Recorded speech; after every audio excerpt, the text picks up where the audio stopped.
നമസ്കാരം. കാരിക്കൽ, യാനം, മാഹി എന്നീ റീജിയനുകൾ ഉൾപ്പെടുന്ന പുതുച്ചേരിക്ക് എപ്പോഴെങ്കിലും സംസ്ഥാന പദവി ലഭിക്കുമോ?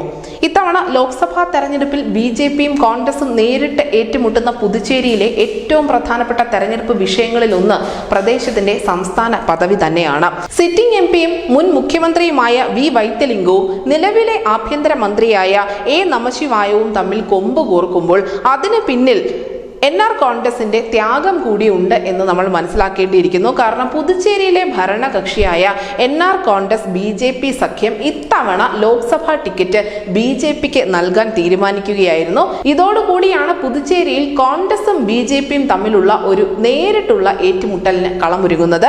കേരളത്തിൽ ഇടതുപക്ഷവും കോൺഗ്രസും നേരിട്ട് ഏറ്റുമുട്ടുന്നത് കൊണ്ട് തന്നെ മാഹിയിൽ CPI-യുടെയും CPM-ന്റെയും പ്രാദേശിക ഘടകങ്ങൾ കോൺഗ്രസിന് വോട്ട് ചെയ്യില്ല എന്നുള്ള നിലപാട് ഇതിനോടകം തന്നെ INDA മുന്നണിയെ അറിയിച്ചിട്ടുമുണ്ട്.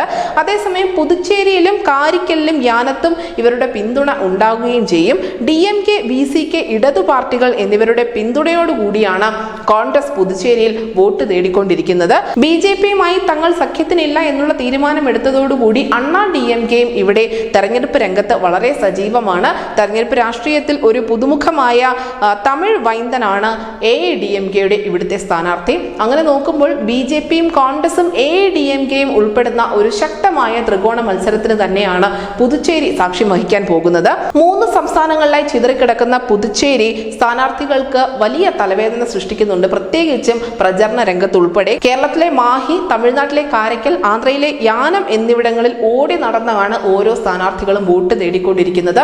അങ്ങനെ പുതുച്ചേരി സംസ്ഥാന പദവിക്ക് അർഹമാകുമോ ഇല്ലയോ എന്നുള്ളതൊക്കെ തെരഞ്ഞെടുപ്പിന് ശേഷം മാത്രമേ അറിയാൻ സാധിക്കുകയുള്ളൂ. എന്തായാലും അവിടുത്തെ ഏറ്റവും പ്രധാനപ്പെട്ട തെരഞ്ഞെടുപ്പ് വിഷയം ഈ സംസ്ഥാന പദവി തന്നെയാണ്. News desk news India Malayalam.